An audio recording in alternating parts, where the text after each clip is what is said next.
뒷좌석 유리도 닭다리로 되어 있기 때문에 뒷좌석 창문 열려면 마구 돌려줘야 됩니다. 옛날 생각나고 좋죠.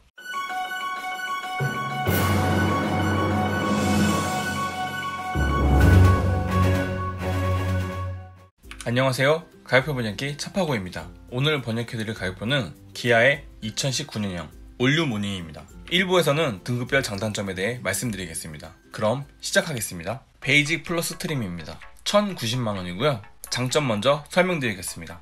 3기통 카파 엔진입니다. 3기통 엔진이 4기통 엔진에 비해 소음 진동이 좀 있다고는 하지만 대신 토크발이 좋아서 시내 운전하기엔 좋더라고요. 제가 예전에 타던 4기통 카파 엔진은 초반에 너무 안 나가서 좀 별로였습니다. 4단 자동 변속기는 고속도로에서 120km 이상 달릴 거 아니면 평소에 타기엔 무난하고요. 초보 운전이신 분들의 경우 가장 두려운 게 바로 언덕길에서 정차 후에 재출발 시 차가 뒤로 밀리는 건데요. 아무리 자동 미션 차량이라고 해도 경사가 높으면 차가 뒤로 밀릴까 걱정이 되죠. 하지만 경사로 밀림 방지 장치가 있으면 브레이크를 놓아도 차는 뒤로 밀리지 않습니다. 차가 뒤로 밀릴 것 같으면 브레이크를 잡고 있다가 운전자가 악셀을 밟아서 앞으로 나가는 힘이 충분히 나오면 그때 브레이크를 놔요. 그래서 뒤로 안 밀립니다. 동작도 매우 깔끔하니까 언덕에서 뒷차 박을 일은 없겠죠. 스티어링 휠의 경우 위아래 각도 조절이 가능한 틸트 방식입니다. 급브레이크를 밟을 경우 차가 알아서 비상 깜빡이를 켜주는 급제동 경고 시스템 적용됩니다. 우리가 운전하면서 앞차를 안 박는 것도 중요하지만 뒷차가 나를 안 박는 것도 중요하죠. 왜냐하면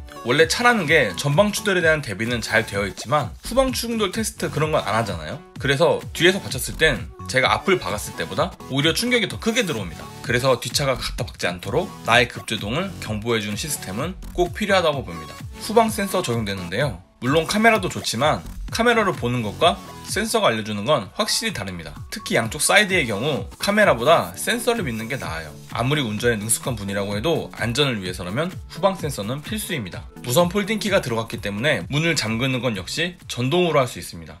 베이직 플러스 단점입니다. 베이직 플러스 단점입니다. 이거 완전 깡통차입니다. 베이직 프라임은 정말 아무것도 없는 차예요. 아무리 돈이 없어도 1000만원 주고 베이직 플러스 사는 건 정말 뜯어 말리고 싶습니다. 일단 스틸휠만 있습니다. 이거 휠 커버도 없어요. 1990년대 택시에서나 볼 법한 1톤 트럭 뒷바퀴에서나 볼 법한 그런 휠이 들어가 있습니다. 누가 보면 이거 휠 커버 도난당한 줄 알 거예요. 법적으로 데이라이트가 있어야 돼서 데이라이트가 달려있긴 하지만 LED 방식의 데이라이트는 아닙니다. 방향 지시등은 사이드미러에 달린 게 아니라 차량 앞 팬더 쪽에 달려있습니다. 그냥 전구로 깜빡거린다고 생각하시면 돼요. 후미등 역시 경제형이라고 해놨지만 사실상 전구 2개만 달려있는 그런 후미등입니다. 이게 어떤 느낌이냐면 중국집 배달하는 오토바이의 그 후미등 있잖아요. 그 정도 퀄리티라고 생각하시면 됩니다. 요즘엔 보기 힘든 직물 시트 적용되어 있는데요. 직물인 걸 떠나서 열선도 없죠. 직물은 겨울에 덜 추우니까 열선이 없어도 된다고요? 아니요, 전혀 그렇지 않거든요. 겨울에 추우면 직물이든 가죽이든 추운 건 똑같습니다. 스티어링 휠의 경우 틸트만 되고 텔레스코픽이 안 되기 때문에 키가 크신 분들은 드라이빙 포지션 잡기 매우 어렵습니다. 시트를 뒤로 당기고 타자니 핸들이 너무 멀고 핸들을 맞춰서 타자니 시트가 너무 앞으로 당겨야 되고 거기에 등급이 아무리 올라간다고 해도 텔레스코픽 기능은 추가되지 않습니다. 제가 생각하는 모닝의 최악의 단점이라고 생각합니다. 에어컨이 무슨 오토가 필요가 있어 하시겠지만 집에서 쓰는 에어컨 전부 다 오토 에어컨이죠. 근데 차의 경우 수동 에어컨이면 운전하랴 온도 조절하랴 하면 정신이 없습니다. 특히 아이들 태우고 다니시는 분들은 더 정신이 없을 거예요. 매뉴얼 에어컨이 몹쓸 정도는 아니지만 오토 에어컨에 비하면 편의성이 떨어지는 건 사실입니다. 마지막으로 베이직 플러스는 정말 아무것도 없는 차입니다. 창문 내리는 거 수동, 카멘트도 없고 블루투스는커녕 mp3도 안되고 심지어 FM 라디오도 없습니다. 그럼 노래는 어떻게 듣냐고요? 옥스 단자에 이어폰책 꽂아서 그냥 나오는 대로 들으시면 됩니다. 근데 요즘 이어폰 단자 있는 스마트폰이 있나요? 실내에는 가죽은커녕 고무 재질도 없기 때문에 모든 부분이 생 플라스틱입니다. 아무리 경차 살 때 돈 아낀다고 해도 모닝의 베이직 플러스는 사지 마세요. 차라리 90년대 구화방이 낫습니다. 디럭스 트림입니다. 1135만원이고요. 베이직 플러스 대비 45만원 올랐습니다. 베이직 플러스에서 아쉬웠던 깡통이를 가려줄 휠 커버가 장착됩니다. 아웃사이드 미러의 경우 베이직 플러스는 각도 조절을 손으로 직접 했어야 되는데 디럭스에선 전동으로 조절 가능합니다. 또한 비가 오거나 눈이 왔을 때 물기 금방 마르라고 열선 적용되어 있습니다. 고급형 리어 콤비네이션 램프는 일반 전구식이긴 하지만 어느정도 그래픽이 들어가 있기 때문에 그나마 봐줄만 합니다. 베이직 플러스에서 일반 거울이었던 룸미러는 디밍 기능이 있는 룸미러로 바뀝니다. 뒷차가 사양등 쐈을 때 룸미러의 아래 버튼을 살짝 눌러주면 디밍 각도로 변하기 때문에 직접적으로 오는 눈부시는 막아줍니다. 이것조차 없는 베이직 플러스는 어떤 차였는지 대충 감이 오시죠? 베이직 플러스엔 매트조차 없었는데 드디어 매트 들어옵니다. 차에 매트가 꼭 필요한가 하시겠지만 막상 매트 빼고 운전해보면 바로 느낌이 옵니다. 이게 발로 오는 피로가 생각보다 상당해요. 그래서 좋은 차일수록 매트가 두껍고 푹신해지는 겁니다. 헤드레스트조차 없었던 뒷좌석 시트에 헤드레스트가 달리고 6대4 폴딩으로 변경됩니다. 사실 살면서 뒷좌석을 폴딩할 일이 그렇게 많지는 않아요. 폴딩할 일이 많으면 이런 차가 아닌 짐차를 샀어야 됐죠. 하지만 경차의 경우 폴딩은 생각보다 쓸 일이 많다고 할 수도 있습니다. 왜냐면 차가 작으니까 폴딩만으로도 실을 수 있는 짐이 꽤 많아지거든요. 닭다리로 돌려야 됐던 창문은 드디어 전동식으로 바뀝니다. 베이직 플러스의 경우 차문을 열기 위해선 차문에 있는 열쇠 구멍에 열쇠를 꽂고 돌려야 했습니다. 하지만 디럭스부터는 차키 버튼을 눌러서 차문을 열 수가 있습니다. 마지막으로 컴팩트 오디오 들어오면서 라디오와 mp3 다 됩니다. 디럭스 트림 단점입니다. 아웃사이드 미러 전동 조절은 되지만 접히는 건 전동이 아닙니다. 좁은 구역에 주차했을 경우 일일이 접어줘야 돼요. 이왕 유리각도 전동 조절되게 만들었으면 접히는 것도 좀 전동으로 만들어주면 좋았을 텐데 그렇게는 안 돼 있습니다. 아무리 휠 커버가 들어왔다고 해도 실제로 보면 휠 커버도 엄청 없어 보입니다. 저도 웬만하면 차 외관에 크게 투자라고 하지 않는 성격인데 스틸 휠 커버는 용서가 안 됩니다. 고급형이니 뭐니 해도 리어램퍼가 전구라는 사실은 바뀌지 않았습니다. 솔직히 전구만 넣어줬는데 무슨 놈의 고급형 리어 콤비네이션 램프라는 이름이 붙였는지 모르겠어요. 수동 룸미러가 아쉬운 이유는 후방 차량이 강하게 전조등을 조사할 경우 직접 손으로 눌러서 광량을 조절해야 한다는 점입니다. 만약에 ECM 룸미러였으면 센서가 작동하면서 알아서 광량을 조절하거든요. 사실 이게 뭐 뒷유리를 진하게 썬팅하면 해결된 문제긴 하지만 그래도 뭔가 아날로그틱한 조작감이 좀 아쉽죠. 거기에 전력 공급이 전혀 안 되는 룸미러이기 때문에 하이패스도 안 됩니다.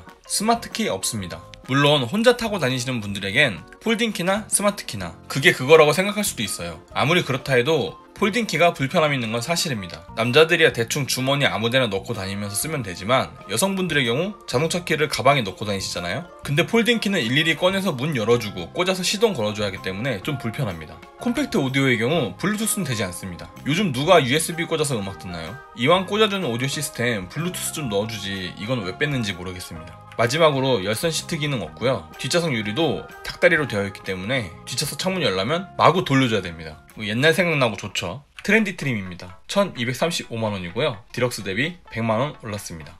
휠 커버로 덮여있던 스티릴이 드디어 알로이 휠로 변경됩니다. 이것만 해도 장족의 발전이라고 볼 수 있죠. 인조 가죽 시트는 재질이 그렇게 뛰어나진 않지만 그래도 직물 시트보단 낫습니다. 시트에 가죽이 둘러지면서 열선 시트도 추가됩니다. 열선 핸들만큼 열선 시트도 중요한 기능인데요. 겨울에 운전해보면 아시겠지만 아무리 난방을 세게 틀어도 엔진이 열받지 않는 이상 따뜻한 바람이 들어오려면 시간이 좀 걸립니다. 그럴 때 열선 시트가 정말 톡톡히 역할을 해주는데요. 기아차 열선 시트가 생각보다 엄청 뜨끈한 편이라 몸 지지는 거 좋아하시는 분이라면 꽤 마음에 드실 겁니다.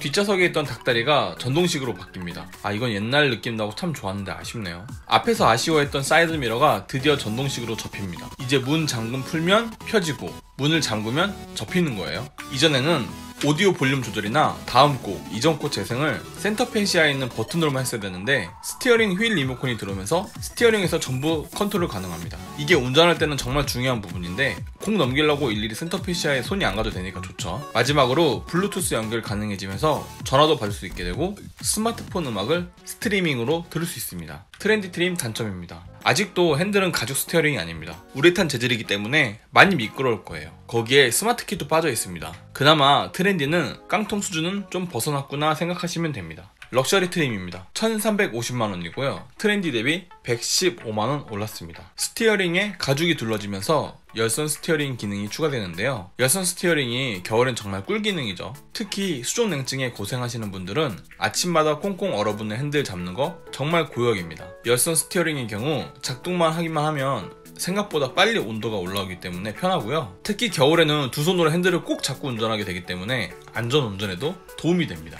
스마트 키의 경우 여성분들에게 특히 편리한 옵션인데요. 여성분들의 경우 자동차 키를 주머니보단 가방에 넣고 다니시는 편이잖아요. 일반 폴딩 타입 키라면 차문을 열 때마다 일일이 가방에서 꺼내서 문 열고 시동 걸고 가방에 넣고 하는 동작이 추가될 텐데, 스마트 키라면 그냥 가방만 들고 있는 상태에서 차문도 바로 열고 시동도 바로 걸면 되니까 편합니다. 오토 라이트 컨트롤의 경우 조도에 따라 라이트의 온오프를 조절하는데 밤낮이 바뀔 때도 편하지만 터널 주행 시에도 알아서 라이트 켜주니까 좋습니다. 운전석 유리의 경우 세이프티 파워 윈도우가 기본 적용되는데요. 원터치로 작동하기 때문에 내려가는 것뿐만 아니라 올라가는 것도 한 번만 당기면 자동으로 올라갑니다. 세이프티란 이름이 붙은 이유는 올라가는 중간에 사람의 신체가 닿으면 자동으로 멈추는데요. 유리가 목이나 팔을 누를 일은 없겠죠. 요즘 하이패스 아무리 싸다고 해도 역시 순정 하이패스만한 게 없습니다.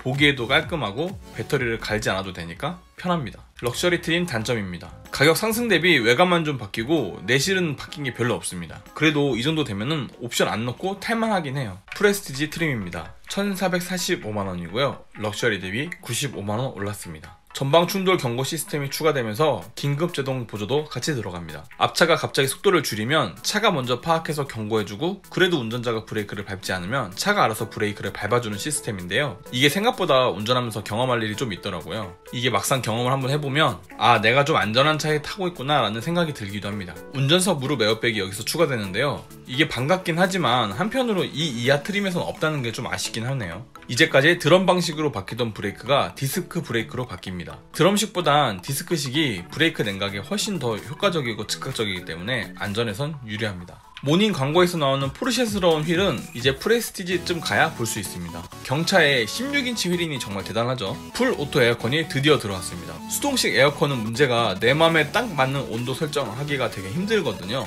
좀 덥다 싶어서 온도를 내리면 냉기가 너무 세고, 그렇다고 바람 몰리자니 시끄럽고. 하지만 오토 에어컨의 경우 그 간극을 중간에서 잘 조절해주기 때문에 온도만 찍어 놓으면 차가 알아서 풍량 조절하고 온도 유지해주니까 편합니다. 여자분들 차량 내에서 화장들 많이 하시는데 그럴 때 유용한 선바이저 화장 거울 들어옵니다. 거기에 조명도 일반 차량보다 크게 박혀있어요. 전 모닝에서 이게 가장 부럽더라고요.